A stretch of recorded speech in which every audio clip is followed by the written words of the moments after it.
welcome to episode 159 of In Touch with iOS, a podcast that talks about iPhone, iPad, Apple Watch, Apple TV, and related technologies. I'm your host, Dave Ginsburg, and my co-host, Warren Sklar, is here. How are you doing, Warren? Doing excellent. Thank you for having me back after a week off.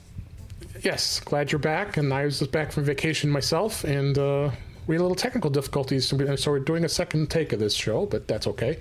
But I'm so glad that Chuck Joyner has come back and joined us on the show. How are you doing, Chuck? I'm great, David. Thanks for having me. It's good to see you guys as well. Absolutely. And this wasn't planned, but what the heck? We might as well have a third guest this week. He crashed the party. He crashed the party, but hey, I'm always glad to have Mr. Guy Serle on the show. How you doing, Guy? Hey, hello, everybody. Good to see you. It is. Thanks for having me ad hoc.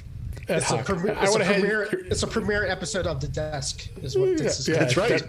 This is right. actually the first recording using the new desk. Okay, so I'm honored for you to have the first recording of your new desk. So even though you don't talk through a desk. No, I was going to ask if there's something special about this desk. I've never heard of anybody having a recording from the new desk.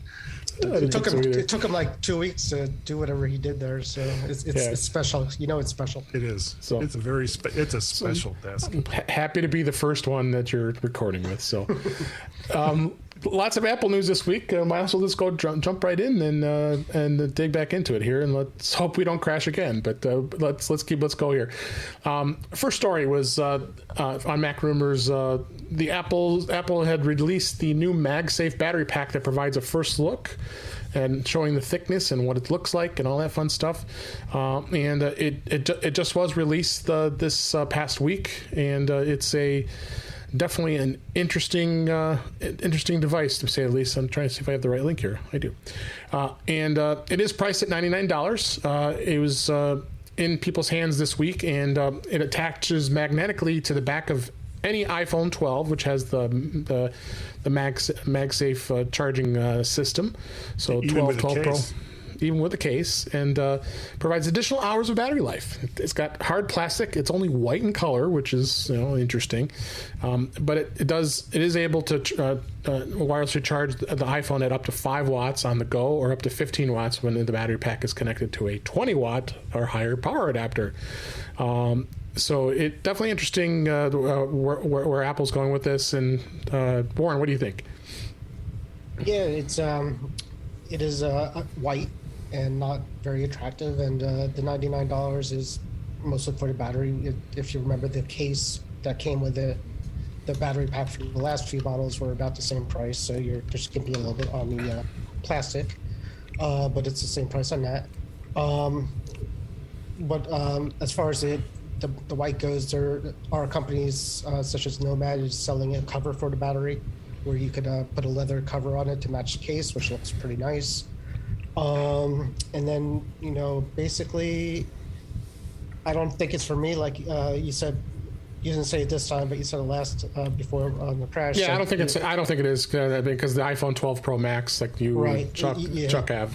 Yeah, so it doesn't seem like anything we need desperately in our lives, but. But they've been around. These kind of things have been around since wireless charging. I still have one. I didn't bring it, but it looks exactly like it. It's a little bit smaller. It's black, and it charges actually by USB-C as well. And even though I bought it a few years ago, and it's basically that reusable sticky surface that if you wash after you wash it, it will stick back again. So it actually sticks to the phone and the cases really well. To be honest with you, I just like only $20-$30, and I bought 2 of them. And I'll put a link if I find it again. But basically, it's it's a battery pack that sticks to the back using stickiness instead of magnets. MagSafe. Yeah, so it was before MagSafe. I think it started with the iPhone 10 is what it was. So yeah, but if I was looking for, I did get the battery pack for the 11. I remember. So I did too. I didn't get it for 12. I thought maybe I would need something more for the with the betas, because that usually eats batteries. But since we've been locked down, it hasn't been an issue so much. And then speaking of beta, this doesn't work currently with iOS 15 beta, as mentioned. Some people are saying, so there must be some code that's waiting to be put into iOS 15. How could it? What, for a battery? For a battery, really. But how could a MagSafe I mean, good question. Because did the it just article here turn off wireless charging? Sorry, we just on iOS 15 we decided to take out the code that allows wireless charging. We'll put it back later. I mean, it's wireless charging. It's whatever. Yeah, there must be something strange. I saw one yesterday, as a matter of fact, actually in the wild. A friend of mine from work, who knows I do a lot of Apple stuff, he came over and he was like, I know you probably already have this, but check this out. And I looked at it, I was like, I don't even know what the hell that is. And he was like, it's the new battery pack. And it was like, So I took out my my iPhone SE2 and it started to charge it, but it didn't stick to it like it did. Because you don't have the MagSafe. You don't have MagSafe. Yeah. What do you think, Chuck? It charged it. So for in your case, just get some duct tape. Yeah. I'm assuming this is not something you would get, Chuck, right? No, I mean, listen. I think it's fine. I think, there's some definite advantages here. That if you're carrying your phone in your purse or your pocket, this would seem, from the photos I've seen, that it would be a pretty easy thing to just have magnetically attach and top your battery off. For me, if I'm going to charge my phone, I usually just go through the Lightning port, because that way you're getting the fastest, best charge you can possibly get. So the MagSafe thing is great, and at some point I think it'll be perfected, but for me right now it's just not an option. So again, a nice case, depending on or nice battery, for whatever your use case is, if it fits your use case, but it just doesn't fit mine. As far as the charging goes, I just want to mention that you said you would rather use Lightning into the phone to charge it because it's faster. In theory, what they're saying is if you plug this into the iPhone and then put the battery pack on it, it charges the phone and then will trickle over to the battery pack after that. And then vice versa. If you charge the battery pack, it will charge the battery pack first and then trickle over to the phone, I think is what it does. So. But I was talking more about like the little portable batteries. I mean, I know that one of my favorites, the Jackery, has been discontinued. This travel card battery, some of those little things that look almost like a lipstick case or a pack of cigarettes, and you get a really small short Lightning cable, so it doesn't take up that much again in your pocket or your purse. And now I'm getting the best, fastest charging that I can get to top off my phone when I need it. So. Just the use case has to drive the product for you. There's so many chargers. I think Dave and I actually bought the same USB-C charger a couple of years ago. I remember that the nice big. Who made it? Was it Murphy or I forgot who made it, but I still have it. So there's a lot of good chargers out there. So this is more of a. I think this is more if you really want to have something that tiny, I guess. And it supposedly only will charge the max up to 75%. Is that what they said? It won't give it a full charge. It will give the 12 a full charge and the Mini a full charge, but the Max won't even fully charge it. Yeah, because that's a higher output battery. There was somebody then on Twitter that posted in this article, Stephen Russell, actually shows that the AirPods Pro wireless will charge with this battery too. So it appears that it will work if you really wanted to use it as a charging battery. It's just here in the background. It's cheap, so it's going to charge. It's cheap charging. So that makes sense. That a MagSafe puck will charge the AirPods. I don't know if you know that, but it does. Right. Yep. So anyway, let's move on here. And next story here is about Instagram. This was a 9 to 5 Mac. Instagram for iOS has introduced a sensitivity content control.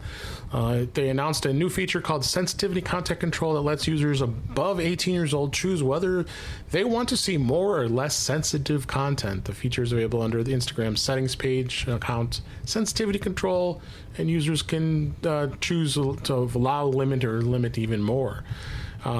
So apparently Instagram is giving more control over the photos and videos that you see on the Explore page, because you probably can see some explicit things here. Starting to see some changes in social media of having a little more control. Chuck, what do you think of this? It's Thursday, guys, and so maybe I'm just burned out or cranky or something. But I would love to know in this case, and in just about all the others, how many of these sensitivity things, how many of these little protections that they build in really get used. I mean, honestly, for me, it's more trouble than it's more trouble to go in and set this stuff to say, do I want full nudity, frontal nudity, partial nudity, no nudity, than just okay, there it is. Skip the photo and move on. So I look at this thing. It's like this looks really good politically, and I'm sure that that's one of the things that drives it. And there probably are people out there that are really disturbed by some of this stuff. But at the end of the day, I personally can't get excited about it. It's social media, The thing is, every time I see, and I've seen similar things like this for Facebook. I've seen similar things like this for Twitter, and each and every time, the first thing that comes to my mind is who's determining what's sensitive, what sensitive content is, and is there any kind of agenda behind what they're saying is sensitive or not? Right. And honestly, if half the things that come out on social media bother you, you probably shouldn't be on social media. That's my feeling about it. Right there with you, Guy. Yeah. What do you think, world's Warren? a tough place. Yeah, my son does the Instagram, or at least he did. Maybe it's not cool anymore, so I don't know. And he just turned 18. So I don't know if that's a good thing or bad thing. I doubt he'll even know it's there. I could ask him if he even notices it, to be honest with you. But yeah, I don't. I think the answer to Guy's question, I'm assuming it's some kind of AI that looks for maybe language. I'm sure it could, do voice recognition for bad words, for sure. Maybe they could do, some kind of photo recognition for, body parts. So I'm sure that's involved. But yeah, I don't have much else to say about that. Okay. A couple of stories I want to talk about. Automatic, the owner of Tumblr and WordPress.com, buys Pocket Casts. And Pocket Cast has a new owner, Automatic, who runs WordPress.com and recently purchased Tumblr.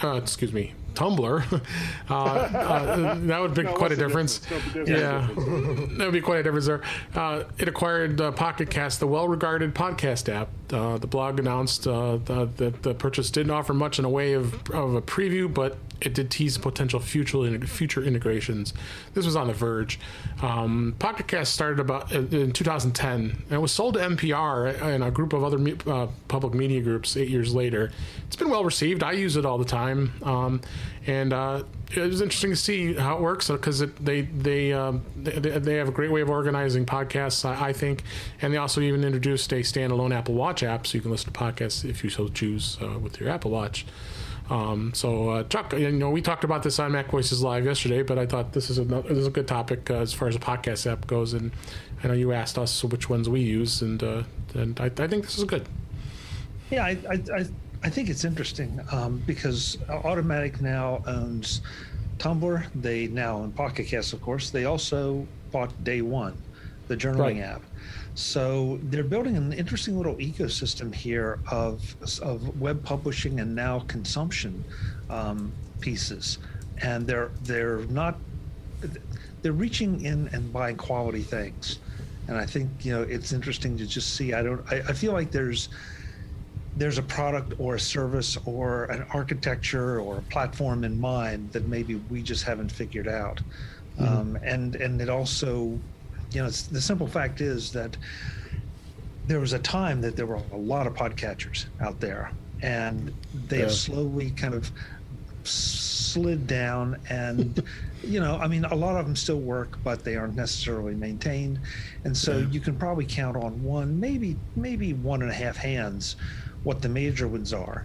And so when somebody scoops up one of them, as big as podcasting has become, I think it does deserve some consideration and an examination of what they're going to do with it and how and why. So I'm anxious to see, because Automatic, they've done some amazing things with WordPress. I mean, WordPress runs a substantial part of the web, And so this just is one more arrow in their quiver.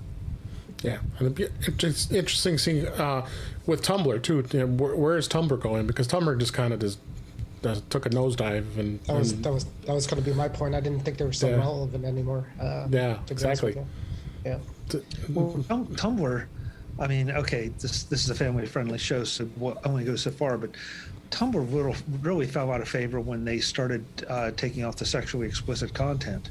Right. But it remained a very decent publishing platform. It had just it had kind of shifted over into that focus, and when they knocked the legs out from under that, then a lot of people just forgot about Tumblr. But I had a Tumblr blog for a while that was not sexually explicit. Let's be clear about that.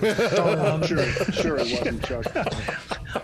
But that said, but it was a decent platform. You didn't have a great deal of customization, but if you wanted a presence on the web, you could get it and get it in pretty short order and pretty easily. So that's why I keep saying I feel like Automatic has something in mind. They must. So I mean, they also own WordPress, that's basically WordPress.com. Let's thing. Yeah, well, WordPress. You can get a free WordPress site. So if you can get a free WordPress site, why would you bother with Tumblr? What is so special about Tumblr that makes it that much different as a CMS? Isn't one more video centric than the other? I think you could argue that, Warren, but my impression, and I admit it's been a while since I played with Tumblr, but Tumblr really didn't give you that many options. I mean, WordPress, even if you take the free version, still gives you an awful lot of options and a lot of back end that makes it powerful, but it also makes it a back end. Tumblr just gave you a very, very limited back end, limited number of customizations, and that was its appeal, I think, for a lot of people. Yeah. Now, Warren, do you use a podcatcher at all? I mean, like I said, a podcast is my choice.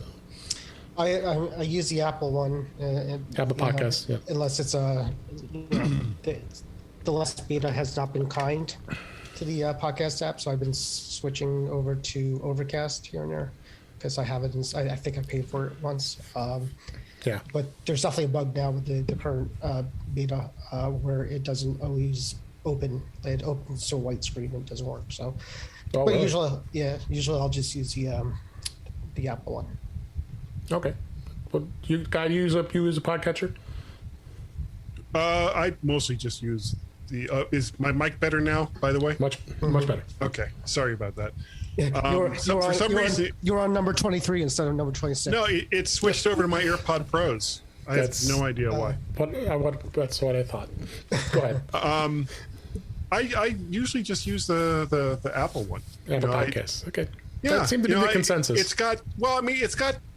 Sorry about that. It's got everyone's podcast on it, just like all the other ones do. So it really comes down to, how do you prefer some other application's UI? Do you prefer some other way that application lets you discover new content? And if that other app does it for you, then okay, that's fine. I'm not going to fight you over it. I'm fine with the Apple. Fight me. Fight me. There's so many. All right, let's go ahead and move on. I found this absolutely hilarious. I wanted to at least call it out here. Jon Stewart, he had a promo for his upcoming Apple TV Plus show, making fun of the billionaire space race. He posted this video on Twitter. He's got a new show called The Problem with Jon Stewart, which is set to launch in September, his first time returning since The Daily Show. This 3-minute video was shared on Twitter, and it features a comedy skit of tech company billionaires and space aficionados, Jeff Bezos, Elon Musk, and Richard Branson. So you have to check it out. It's absolutely hilarious. And Bezos is being played by Jason Alexander, and a mop takes the role of Richard Branson, and Tracy Morgan's also in the show. So you got to check it out. And the reason I bring this up is it's really exciting to see that Apple is really jumping in and getting some amazing shows. Of course, we know Ted Lasso is going to be premiering as we record this tomorrow. Can't wait to see the first episode, the season 2 premiere. Guy, what do you think of this? I absolutely love Jon Stewart. He's just hilarious. I'm actually not a huge Jon Stewart fan, but the fact that that someone has taken a humorous look at all these very, very wealthy people going up into space. Yeah. But that's fine with me. Having not Elon Musk, it was Richard Branson. Yeah, it was. Well, and frankly, with all the stuff he was doing with Virgin, it's not like he was I can't even think of the word I'm looking for. He's been doing like Explorer stuff for a really, really long time. Right. But Bezos, on the other hand, his whole thing is like, well, should I sell books or should I sell something else? That's been his whole effort in exploration. And the thing that I found funny is because I actually watched that live, and there were so many people in the particular YouTube channel that I was watching that was like, don't come back. I was seeing that a lot. I know. So I'm stuck out there. Yeah.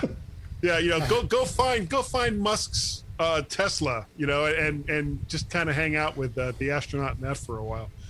So I am actually very, very excited, and I'm happy that these people are putting so much time and effort into space. Putting aside all the the billionaires space club for a minute. I actually crunched some numbers, and when you look at how much it costs to put up a single space shuttle mission, which was like $1.5 billion, as compared to a Falcon 9 launch, which is around, I think, 65 million, and only holds like 5,000 kilograms less than what the space shuttle could put up.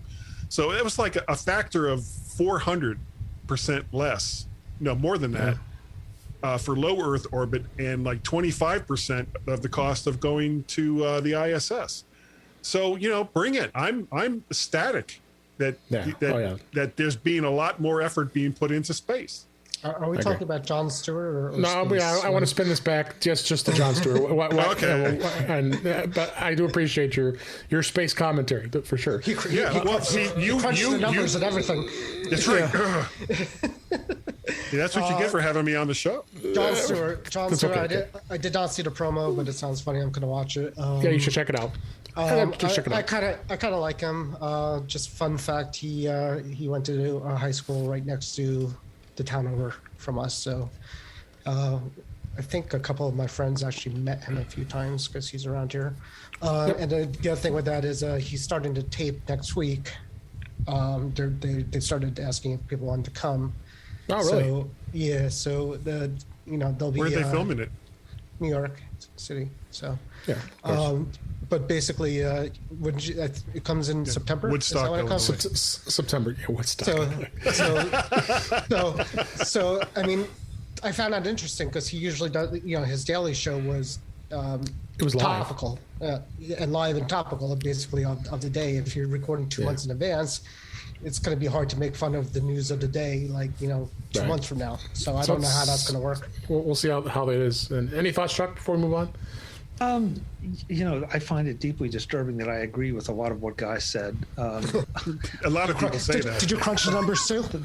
No, I didn't crunch the numbers, but I guess to keep it on topic, I'm not a Jon Stewart fan as well. Okay. I think he's done some really clever, interesting things. There's no question about his popularity. So this has got to be good for Apple TV, and therefore for Apple.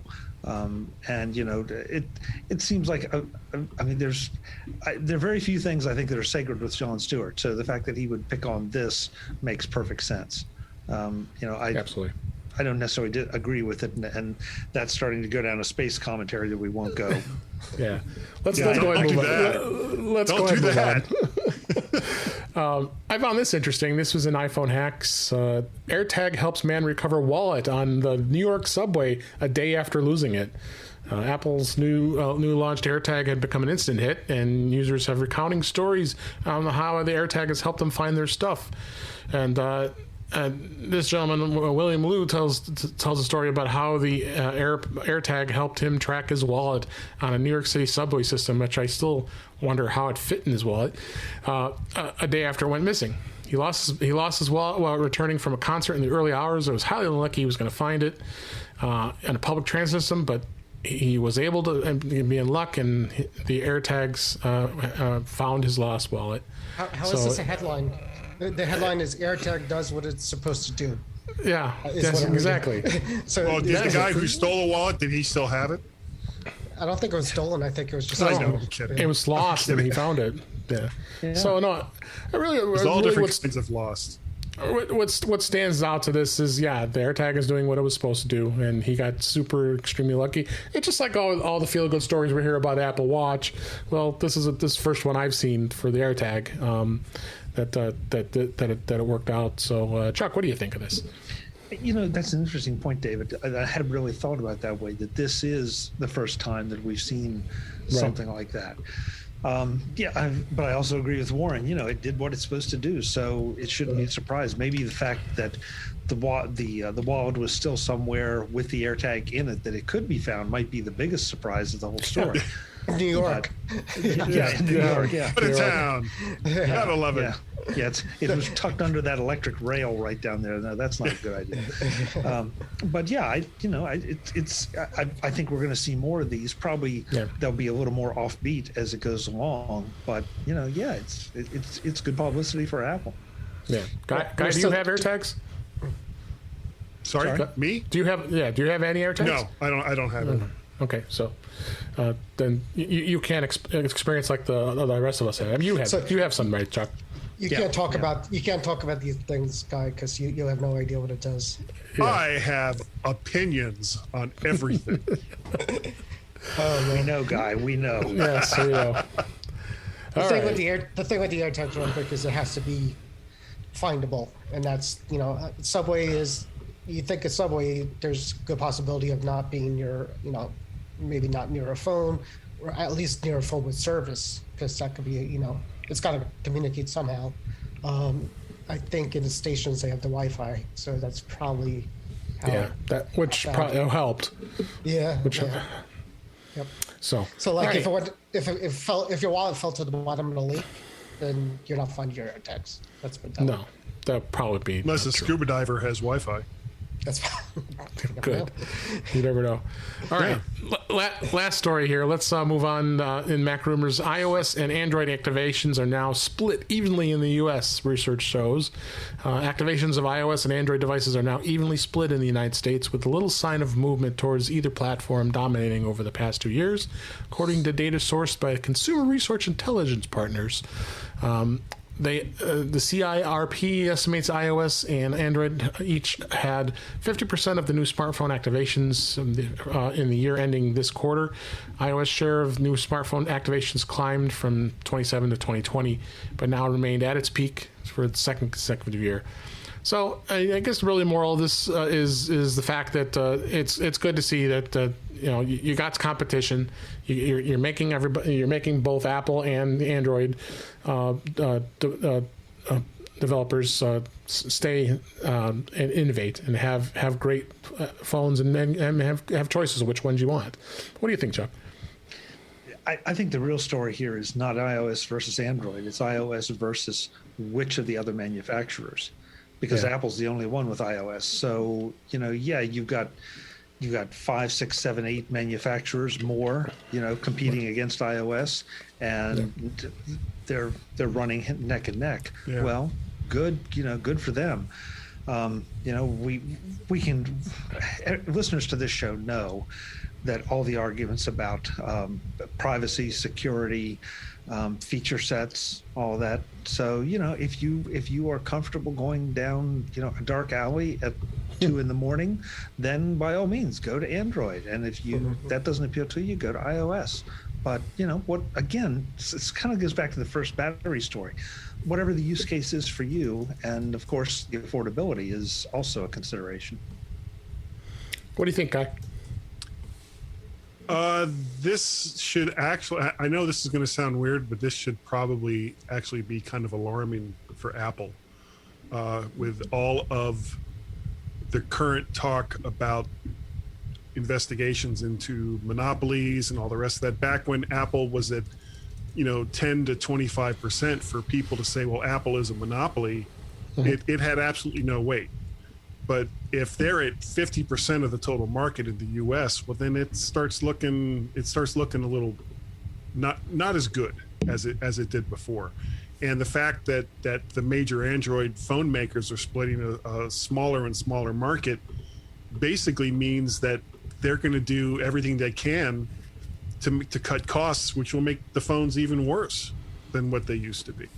Yeah. So I can't see this as, putting market share aside, I can't see this as a positive for Android for any reason. And I'm sure Google has to be very, very concerned at this point, especially considering that you've got one of the bigger Android makers, Samsung, is kind of going off on their own with some features that really aren't available on the other phones, like the DAX desktop system, for example, which I think Apple should have done 5 or 6 years ago, but that's a whole different story. I think that Apple should be concerned with all of the legal maneuvering that's going on behind the scenes. I agree. Wait, any thoughts, Warren? Yeah, just keep in mind that this is just for the U.S., but outside the U.S., Android is definitely more popular everywhere else. I would think almost everywhere. I mean, certainly Europe, certainly in China, it's definitely probably like 80-20, I would guess, or something like that. But I've said it before, competition is good. Without crappy Android phones, we wouldn't have good Apple phones because they have to make them better than the competition. So the better, as Apple fans, we need to be technology fans, and we need to make sure that products are innovating so they could outperform each other. Otherwise, they become stagnant. So it's good to have a choice, and it's good that Android's still out there, and they're kind of compete with each other.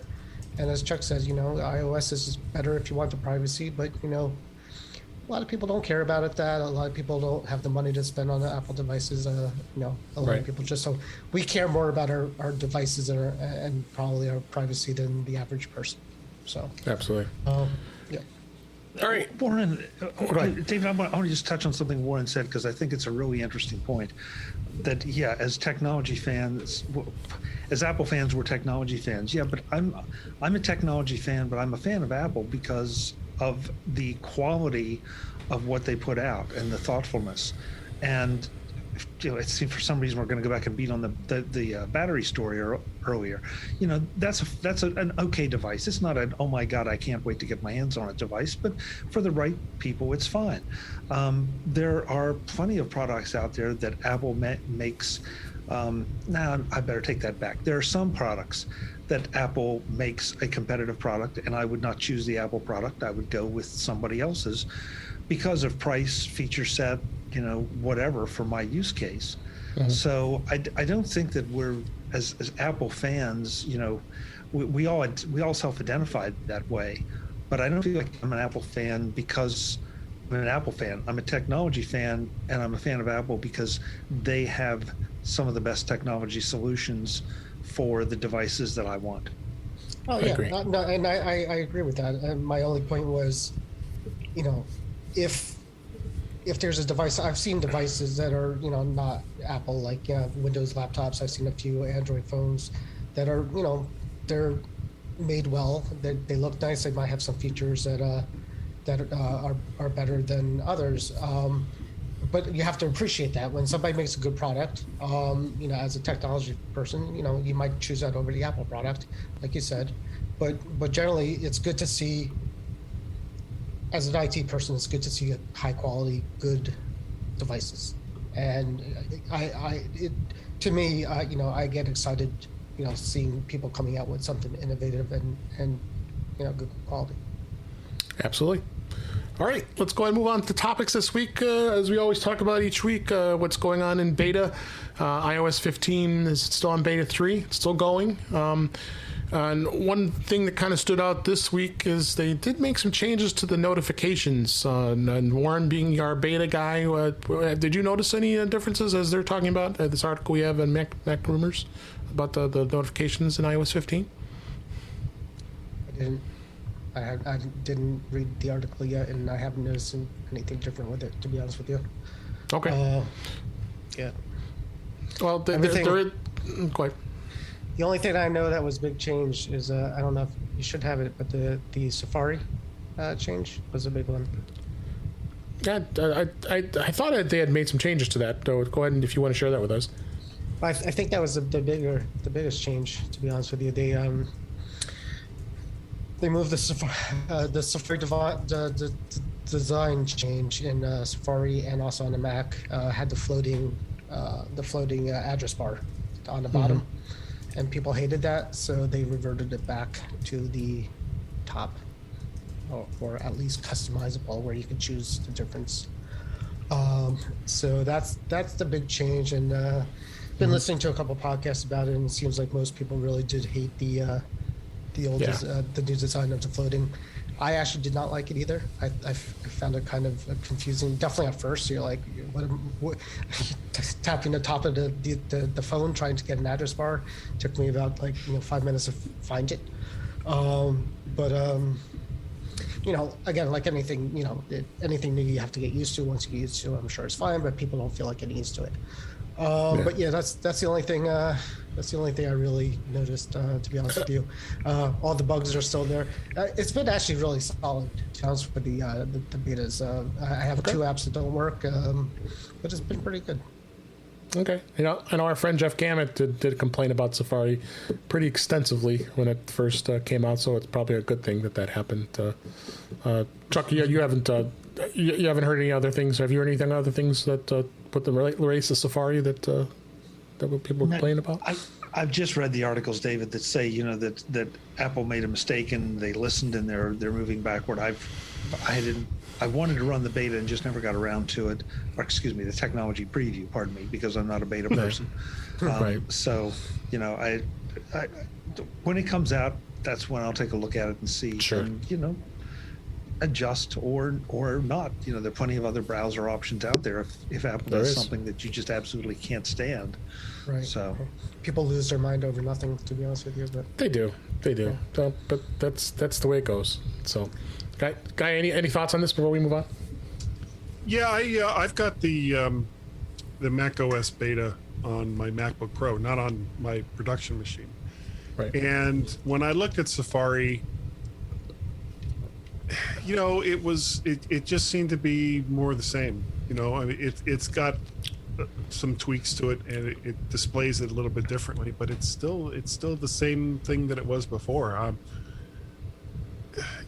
If it had happened last year, we would have been used to it by now, basically. True. All right. Other thing that's in beta, which they've never done until now, is you can be extremely brave and install Apple's beta firmware on an AirPods Pro. Even I'm not doing that. So that's why I threw this out here. Is I wanted to see if you were gonna go down that road, Warren. I've already committed to watch, and I'm not gonna potentially break devices at this point. I did the HomePod once or twice, and that was fine. But that's a little concerning too. But the beta is a little dicey putting on things that don't have a screen or buttons to revert back. Yes. So So especially with the steps, and I've got a link in the show notes from Mac Rumors and what you have to go through, and you have to be a developer. You can't. This isn't public beta. To have to go through, and you have to involve Xcode, then it's pretty extreme. It's pretty bad. Go ahead. Well, Mike, what kind of beta firmware would there be in AirPods Pro? I mean, what is it going to do? Is it going to probably related to spatial audio or something? Yeah, it is spatial audio. I guess, but do I really need anything that bad? No. Brain implants. I think it reads the brain waves from what I'm reading here. Oh, okay. Well, that's exciting. So a blank verse for me. Yeah. So it can send my brain patterns right back to Apple. Good. Yeah, basically, it's reading. It's pretty much it's scanners right now. Basically, is what they're doing, scanning everything. So. Yeah. So for once, I'm just Warren happy that my agrees. AirPods finally work on Bluetooth. Yeah. With my M1, I'm not that concerned about beta. So for once, I got Warren to admit that it's something he won't install in beta. So I like my AirPods. I don't, I would be sad if they didn't work. So I'm gonna do that. So for the version that everybody is using now, iOS 14.7 was released. Public finally is at the final version, and they released it after the public beta, which was going on for quite a while. It was like, gosh, there was like was there like three or four versions before they finally released it. So biggest thing that stands out for 14.7, and I highly recommend that everybody that's listening, you should be updating this. And this for alone should be the reason. They had the big Wi-Fi SSID bug that would disable the Wi-Fi module on your iPhone. Ooh boy! That's so crazy. That bug could be forever, right? The bug can be triggered even if your iPhone came near a Wi-Fi network with a specific set of characters. So. It wasn't forever. All you had to do was reset network settings and it fixed it. But yeah, it was still a pain. But the other thing really was that they had to release it because of the MagSafe battery we talked about earlier. That provides support for using that accessory, and then it added HomePod timers in the HomePod home app. Chuck, have you seen anything that really stand out for you for 14.7? I'm assuming you've already updated it. I have not. Oh, you're not. Oh, wow. So everybody go to Chuck's house and create an ID, Wi-Fi ID of whatever. That's right. No, I'm still, unless there's an absolute imminent bug that I think I'm in danger of, I still am one of those that wants to wait just a couple days. Just because I want to see. Now it's Thursday. This was released Monday, so yeah, I'll be updating tonight or tomorrow. But I just there are too many times that things come out, and usually because the news cycle has changed so much, something wrong. Yeah, just a little something that and like the next story that Dave's going to reference. It's just one of those. That's one of those little annoying bugs that it won't prevent me from updating, but it's kind of. That sort of makes my point that, there could be something wrong. I want to let you guys find out about it. And then I decide whether it's worth the trouble or not. No, Warren. Warren will never, he'll never be on it. Yeah, he's way ahead. I get sad now when they release updates to the current version of iOS because for the hoi polloi.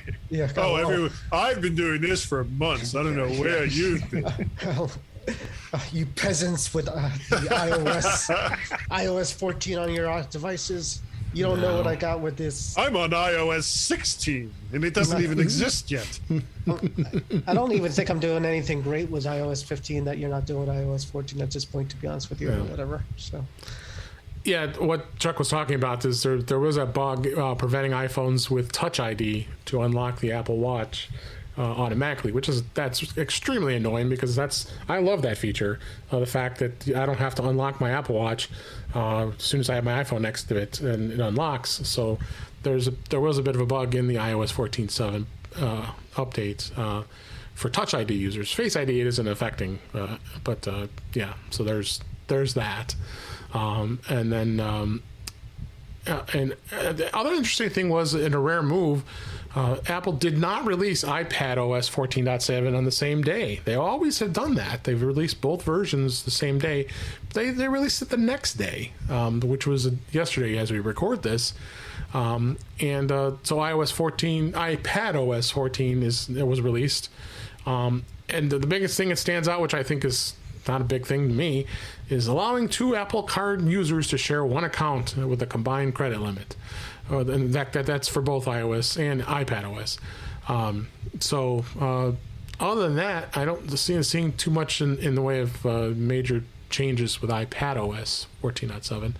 But this is probably going to be the final version, barring any incremental updates with they find any problems. Maybe a security update. security update or anything like that. And same thing with Apple with watchOS. There's nothing really to really talk too much about, and tvOS there really wasn't much to talk about either. So, and then I also have a link here in the show notes so that the actual security content. There's quite a long laundry list of security fixes. If you're interested, we don't need to really hash through that too much here. So, now Apple Music, on the other hand, with spatial audio, the spatial audio feature, they're saying that that will not work if you have if you have an iPhone XR, if you have an iPad, or if you have an iPad Mini. Very strange. All iPads? Yeah. No, iPhone 10. iPhone XR was the only iPhone. So that's interesting. Are we experiencing some freezing here, guys? Or is it me? No, I'm good. Yeah. We're all okay. Well, Something's getting wonky with me again. Let's hope it stays connected. Well,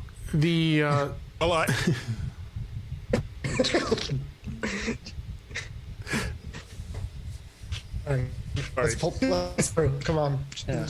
It's saying my internet is unstable. Okay. All right. Well, let's go ahead and move on. Yeah, it is definitely going to be interesting to see where that goes. The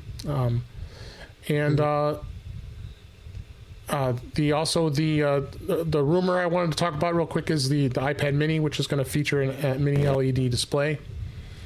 That is going to be interesting as well. Every year they say that it's going to happen. Every year they're going to buy it and want it. I've been wanting that for about every year they said it's going to happen. It never does. So I would love to be honest with you. I'm with you, Warren. I love my iPad Mini. I mean, I love my iPad Pro, but I also love my Mini, and so I haven't done an upgrade in that. In fact, I don't think I have the most recent version because it just wasn't enough of an upgrade. But I would love to see them turn that into a little powerhouse machine.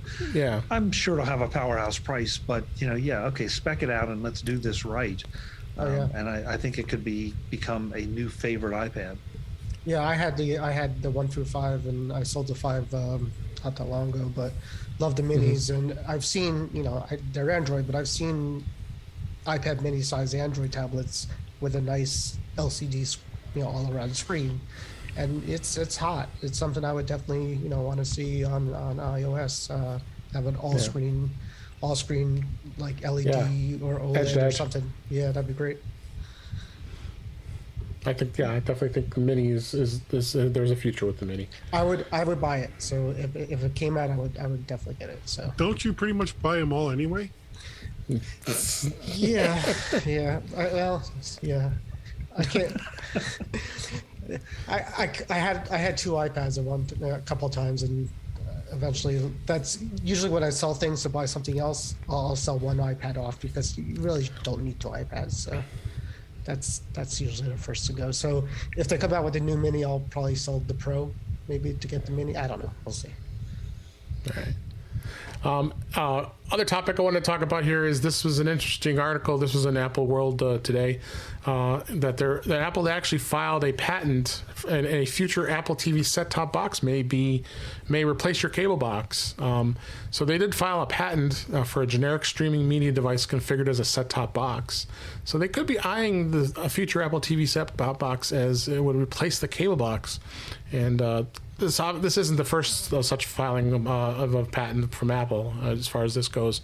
But I just thought we talked a little bit about this on Mac Voices Live as far as cable boxes and such, but I would really love to have an Apple TV as a box that would also drive other content besides just the streaming content. Wouldn't you, Chuck? I'll be right back. I need to go get my credit card because I will put my credit card down to this right now. I mean, I would love to see Apple's design team, tackle this and make it a lot more usable. And you're right, we did have a discussion about that the other night, and I personally had some challenges with 2 of the different streaming TV interfaces, and Apple TV may not be perfect, but it is so much better than some of the others, and I would love to see that perfection or that that superiority translate over to the cable box part of it. So yeah, I'll pre-order right now. Yeah, oh, me too. And I just, it just took so long for us to get a new Apple TV. I mean, we just got it finally. They just released the new ones just not too long ago, and so I just don't want to get. I think we're going to get disappointed if we really put our hopes on this actually comes out. Is what I'm thinking.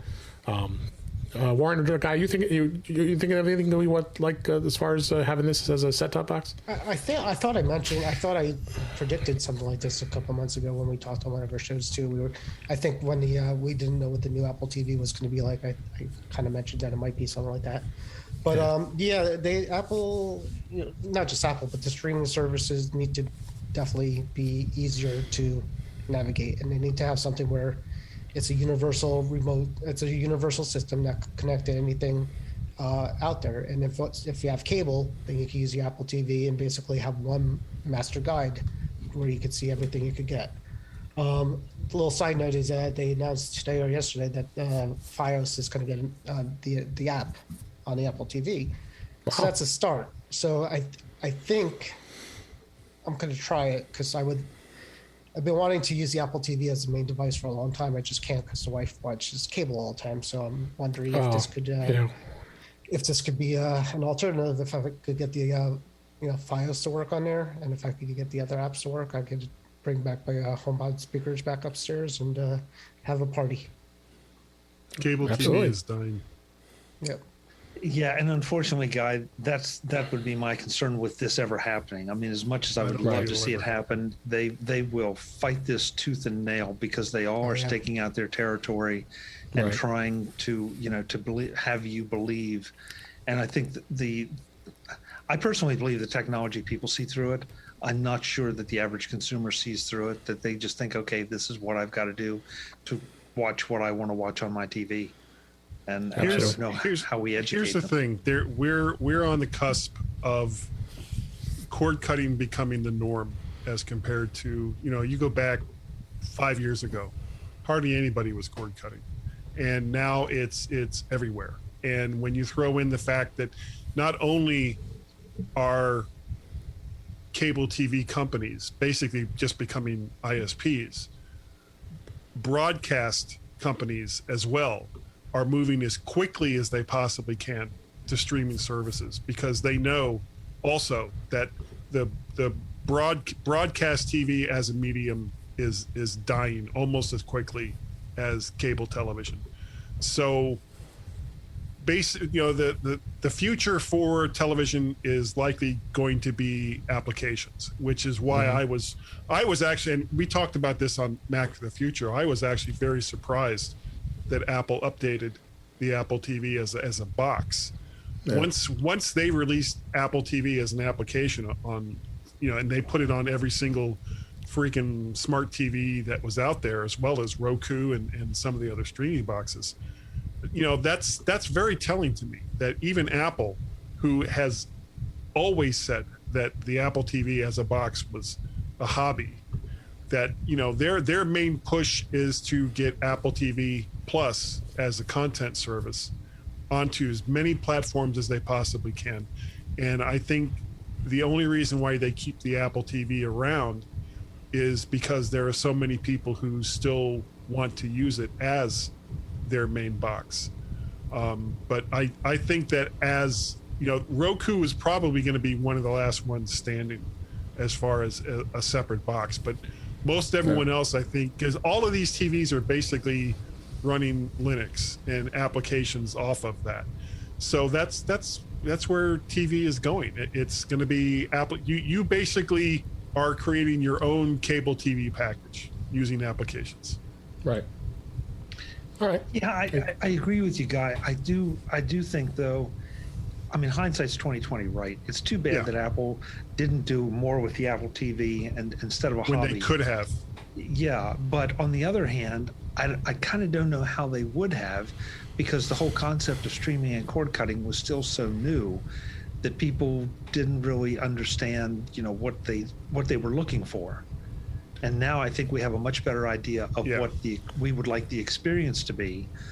And of course, who would have ever predicted that, you have all those apps running all these streaming services from the major folks that we know, like NBC with Peacock, and also the Paramount Pluto Network. TVs and the Paramount networks, and things that you've never heard of are, they're running on our TVs. I know that the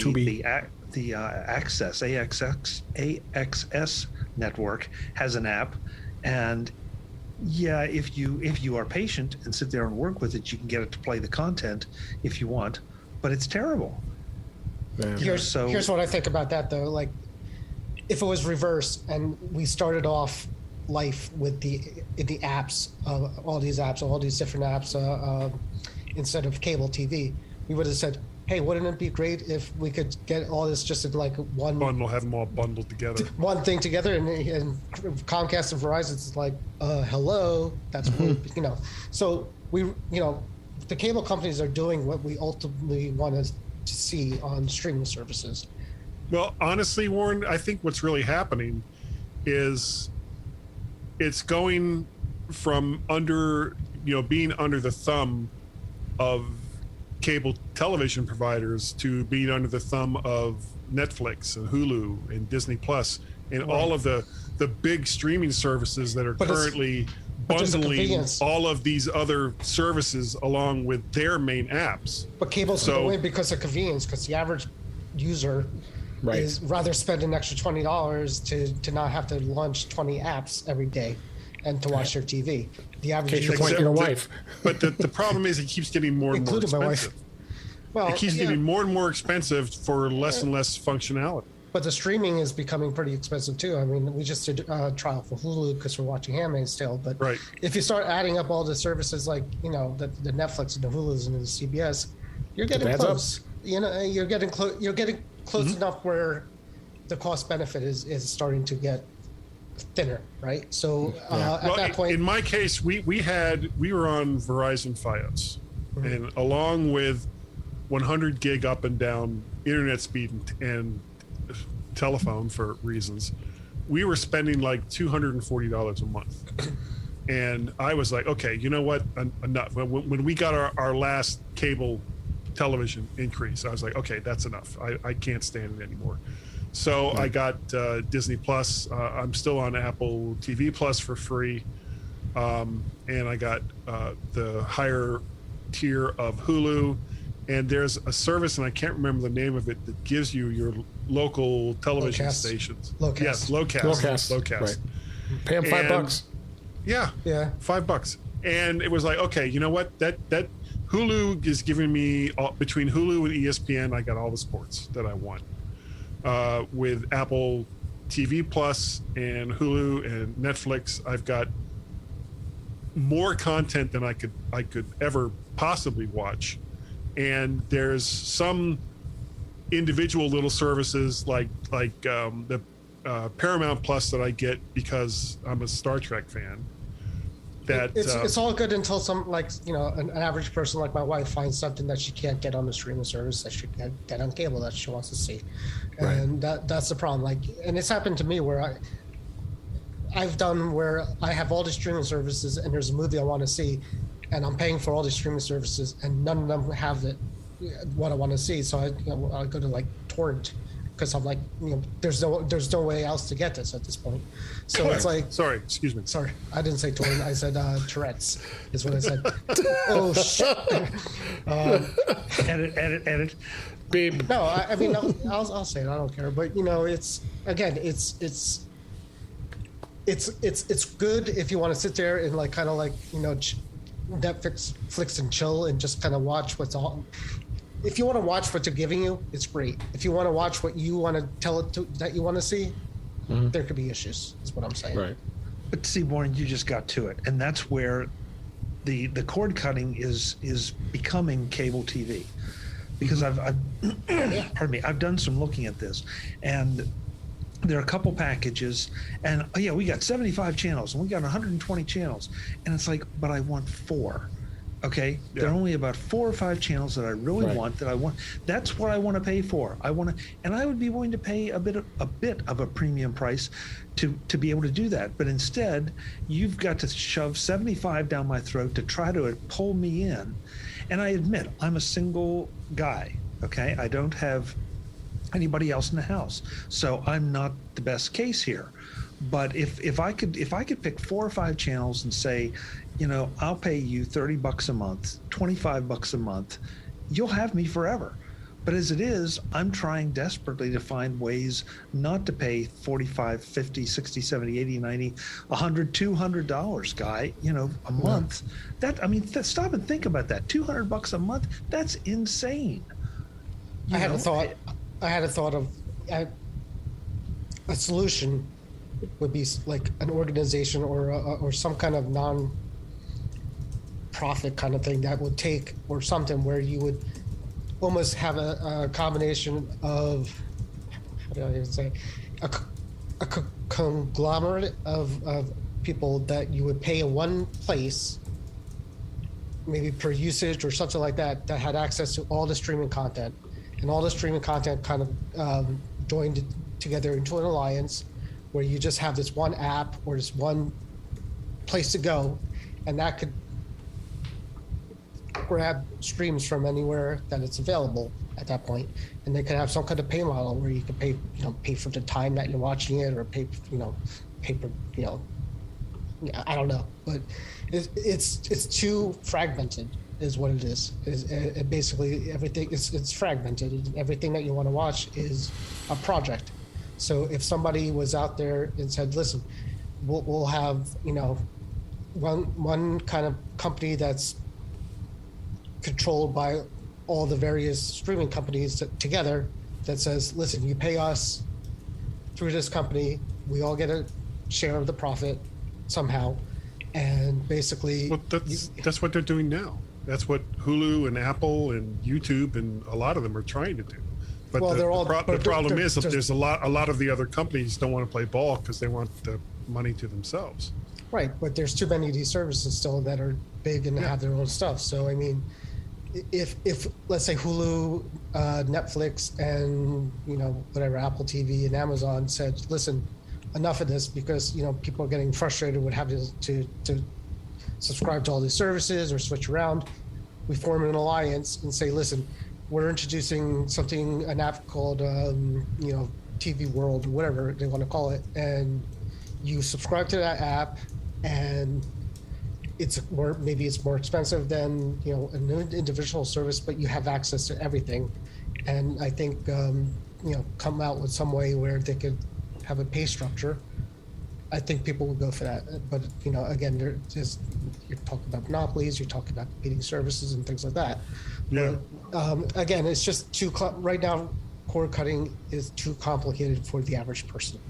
Okay, well, I just put a link in the show notes for a site called suppose.tv, which lets you select almost every single channel that's out there, and you can compare like all of the major services that are there to see if it has all of the channels that you like to watch. Okay, let's it's really a cool service. All right, Thank you. We'll definitely. Yeah, thanks. We'll definitely check a look at that. Let's before we wrap things up here, I had 2 quick tips I wanted to put in here real quick. First one is and one of them is the ability to be able to sign iMessages to people and your colleagues when you can't take their call has always been I always like that feature. But I don't know if anybody knew, you actually can go in and customize the messages of your iPhone and avoid the usual, sorry, I can't talk right now. If you head to settings and you go to phone and then you select respond with text, you actually can go into those 3 responses and change them to what you want all the time. So like if you don't, like I'm on my way, you could put something else in and customize it. Again, where I was talking about is if you go into settings, go into phone, and then scroll down until you find where it says respond with text under calls, you can change those responses when you can't answer the call. So I thought that was a cool tip. And then the other one, I use this all the time. This is I always every night I have a headband, wireless headphone band. It's on my head when I to fall asleep to either news or music or podcasts. And you can go in and actually go into the clock and the timer, and you can choose how long your timer you want to do. Usually I do it for like 30 minutes. That's about how long it takes me to fall asleep. And then you press when timer ends. So then when you go into there and then you say stop playing. So start the timer. So after the 30 minutes, it stops playing the sound. It's one of my favorite features in the tip for anybody who likes to listen to music. I don't know if did you guys know any of those tips at all? No, but I'm going to do auto respond with new phone. Who's this? On my response. There you go. Who is this? Leave me alone. Leave me alone. All right. Before we wrap up, I wanted to mention MagStock 2021. There hasn't really been a lot of advertising about it, but I think I want to be one of the first to advertise and tell everybody. Virtual Macstock 2021 is going to be here. It's going to be on September 25th on a Saturday. Mike Potter's also putting together a VIP package where you actually could be in person with, of course, with the COVID restrictions and protections will be in place as well. But if you go to MagStock2021.com and go in and take a look, you can register for either the free Virtual Macstock, and you can be online and take a look at the show. And there's a couple other packages too, including the VIP. But it's limited to 60 people. It's in Chicago.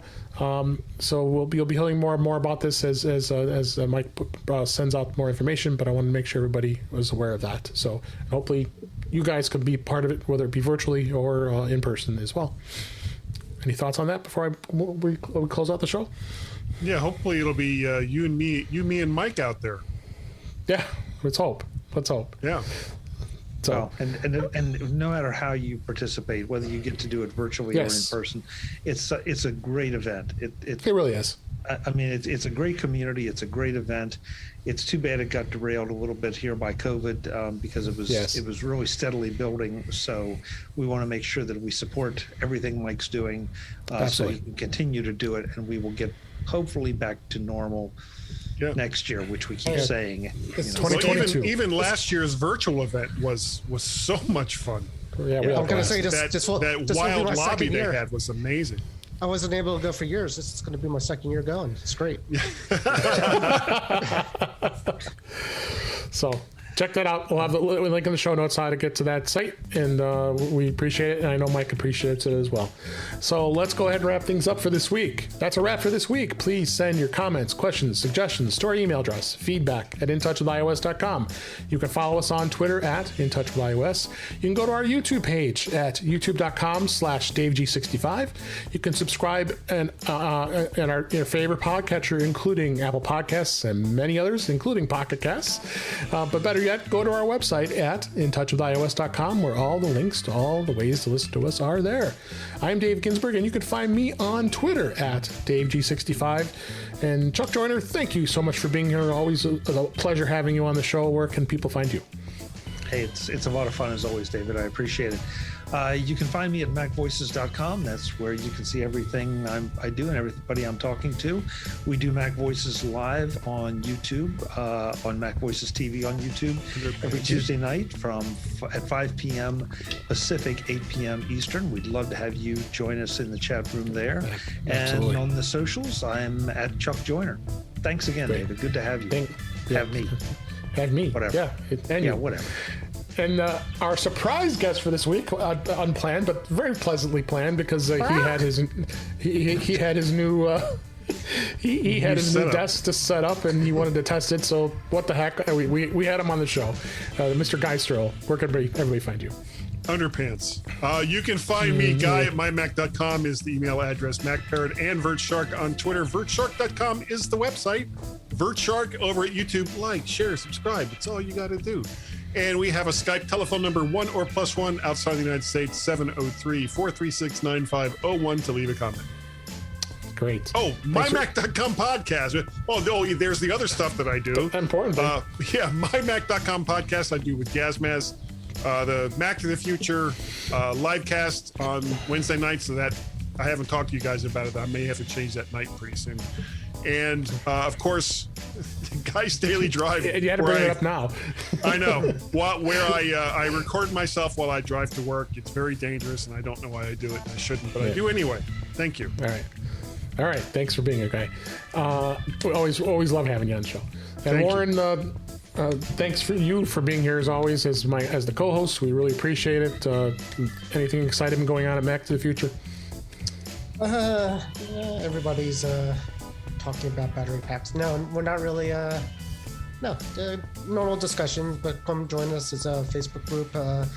Even if you hate what I say is, even if you hate Facebook, just come to that page and hang out if you want. Yeah, join us. Come join us. Mac to the Future is a webpage. Other than that, no. Thanks for having me. Thanks, Chuck, for coming. It's always fun. Yes, and we appreciate you being here. And thanks for listening. Really appreciate it. Hope you enjoyed the show. We went a little long, but we had a lot of fun here, and I hope you enjoyed what you heard. And we'll talk again soon.